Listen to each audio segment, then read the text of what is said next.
Hello बच्चों, तो यहाँ पर हमें एक प्रश्न दिया हुआ है। जो प्रश्न यह कहता है कि निम्नलिखित को a प्लस आयोटा बी के रूप में परिवर्तित कीजिए। निम्नलिखित अर्थात यहाँ लिखा है कि 2 प्लस 3 आयोटा का स्क्वायर होल स्क्वायर बटा 2 प्लस आयोटा। तो चलिए इसको हल करते हैं। इस प्रश्न के हल की ओर हम बढ़ते हैं। तो हल से पहले इसके मुख्य अवधारणा पर बात की जाएगी। मुख्य अवधारणा क्या कहती है? मुख्य अवधारणा यह कहती है कि किसी भी समिश्र संख्या का जो मानक रूप है वो होता है z बराबर a प्लस आयोटा बी, जहाँ पर a वास्तविक मान होता है, a वास्तविक मान होता है और b इसका काल्पनिक मान होता है। b इसका काल्पनिक मान होता है। साथ ही साथ यह भी देखा जाता है कि आयोटा का मान रूट में -1 होता है, जो कि काल्पनिक राशि होती है, और यदि आयोटा स्क्वायर का मान निकाला जाए तो -1 होगा। इसी प्रकार आयोटा क्यूब की बात की जाए तो माइनस आयोटा होगा, और आयोटा की पावर 4 की बात की जाए तो ये 1 होगा। तो चलिए अब इस प्रश्न के हल की ओर हम आते हैं। तो 2 प्लस 3 आयोटा बटा 2 प्लस आयोटा, तो यह है 2 प्लस 3 आयोटा का वर्ग बटा 2 प्लस आयोटा।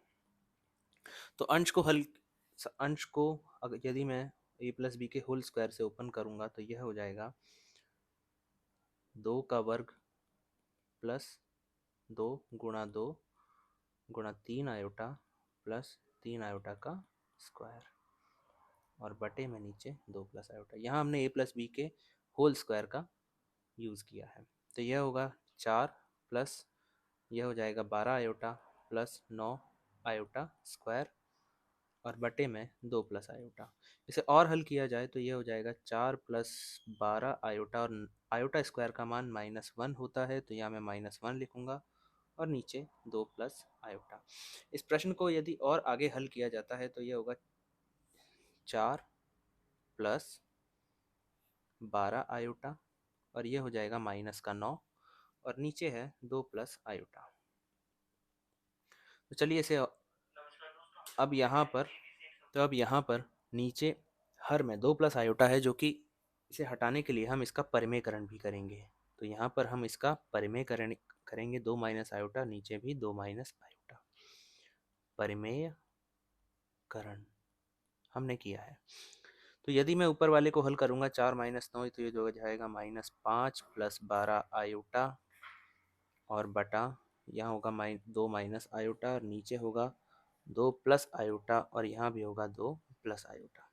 चलिए आगे और हल इसे किया जाए तो यह हो जाएगा मेरे पास, जब मैं ऊपर गुणा करूँगा तो यह होगा -10 प्लस 5 आयोटा प्लस 24 आयोटा, और यह हो जाएगा -12 आयोटा स्क्वायर। और नीचे वाली राशि को यदि मैं गुणा करूँगा तो यह हो जाएगा 2 का वर्ग, यहाँ होगा 2 प्लस आयोटा, 2 माइनस आयोटा। तो यहाँ 2 का वर्ग माइनस आयोटा का वर्ग। इसे और हल किया जाता है तो यहाँ हम देखेंगे कि -10 प्लस ये हो जाएगा 29 आयोटा, और ये हो जाएगा -12, और आयोटा का मान -1, आयोटा स्क्वायर का मान। यहाँ नीचे होगा 4 माइनस ऑफ -1। चलिए इसे और आगे हल करते हैं। तो ये हो जाएगा -10 प्लस 29 आयोटा और प्लस 12, और नीचे होगा 4 प्लस 1 बराबर 5, जो कि माइनस माइनस प्लस हो जाता है। तो चलिए 12 माइनस 10 ये हो जाएगा 2 प्लस 29 आयोटा बटा 5। तो इसे मैं और अच्छे से लिख सकता हूँ कि 2 बटा 5 प्लस 29 बटा 5 आयोटा। यह अब एक मानक रूप में परिवर्तित हो चुका है। तो यहाँ a अर्थात वास्तविक मान होगा 2 बटा 5, और b जो काल्पनिक मान है वो होगा 29/5। ये 29/5। तो आशा करते हैं आपको यह हल समझ आया होगा। धन्यवाद।